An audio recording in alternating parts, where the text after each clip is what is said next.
বাংলাদেশের নায়িকা যদি নাই মানে ভালো করতো তাহলে ইনারা আজকে এরকম ম্যাটার ভেরি কেন করছে? আপু অনেকেই বলে যে বাংলাদেশের নায়িকারা অভিনয় শিখে আসে না, ডান্স শিখে আসে না, বাংলাদেশের নায়িকারা সিনেমা ফ্লপ হয়, অনেকেরই কথা, অনেকেই কমেন্টস আমরা দেখি। আসলে এই ব্যাপারটা আপনি তো নায়িকা না, আমি ছোটবেলায় 3 বছর বয়স থেকে আমি নাচ শিখেছি, তারপর অভিনয় শিখেছি, আমি বম্বেতে আমি কোর্স করেছি 2 বছর।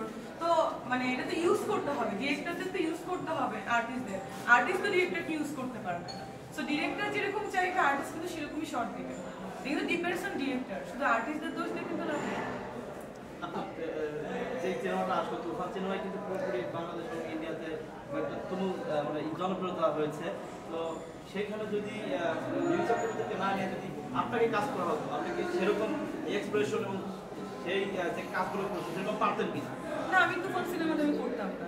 কেন করতাম না? আমাকে নেওয়া হইলে আমি করতাম না, কাউকে বাদ দিয়ে আমাকে নেবে এটা আমি করতাম না। আমার জন্য যেটা তৈরি হবে আমি সেটাই করব। না না, বাদ দেওয়ার কথা বলা হয় না। এখানে বলা হয়েছে যে যেমন আমাদের দেশে সাবিনা নূরকেও কিন্তু অফার করা হয়েছে, সে জিনিসটা করে না।